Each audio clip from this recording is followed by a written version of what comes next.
So kita memang akan post setiap hari dah sekarang. Kita akan memang post setiap hari. Macam mana ya?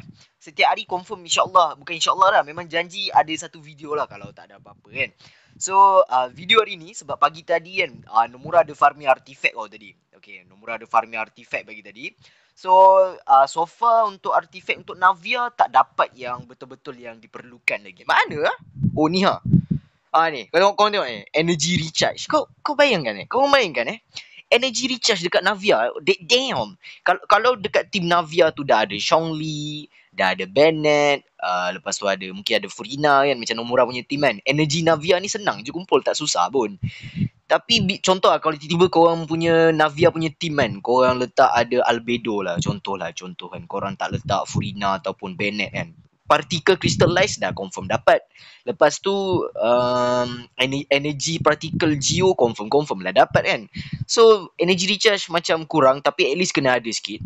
Tapi untuk konten okay, kita try upgrade lah untuk konten kita try upgrade lah. Kita tengok jadi apa.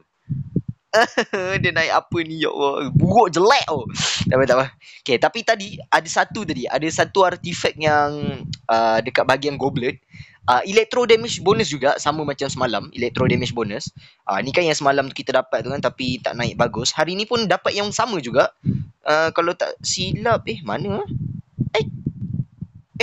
Tadi Nomura ada dapat tadi. Takkan dah ni ke? Bukan, dia double. Ni ingat hilang tadi. Ni guys. Nomura dapat yang memang betul-betul double crit ni. Kalau dapat naik bagus, kita boleh bagi kat kecing guys. Sebab Nomura nak improve kecing juga. Sebab saja nak main kecing kan, saja-saja kan. Kita cuba upgrade jap, tengok naik apa. Okay, dia naik. Okay ni. Dia naik crit rate, dia naik crit damage. Lepas tu yang stats tambahan tadi, dia dapat attack flat. So alang-alang tu kita try upgrade level 16, harap-harap naik crit. Okay, dia naik crit rate, nice. Tapi nampak gaya macam tak boleh nak ni tak apa, kita upgrade lah. Tolong naik crit. Kenapa kau?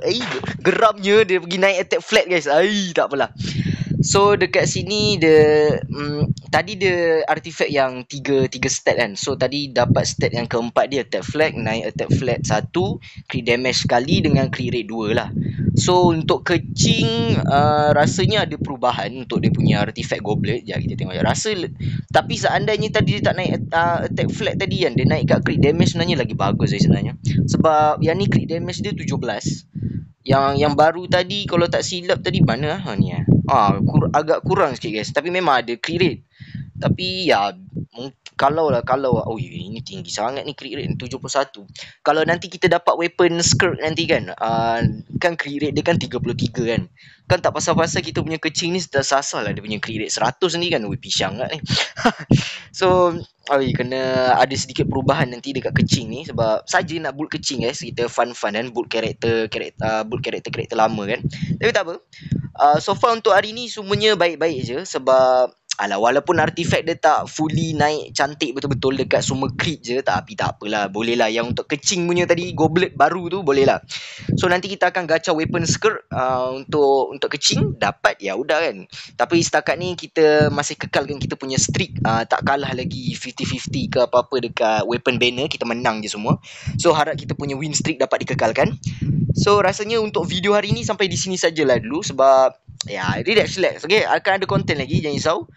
Setiap hari kita akan post dah mulai daripada semalam yang video semalam Nomura cakap tu. So jumpa korang pada video akan datang. Dan thank you so much yang dah singgah dan tengok. Jangan lupa subscribe, like dan turn on bell notification supaya korang dapat video baru daripada channel ni. Okay guys, gerak dulu, bye bye. Assalamualaikum. Gerak dulu, Papa Roger. Bye bye.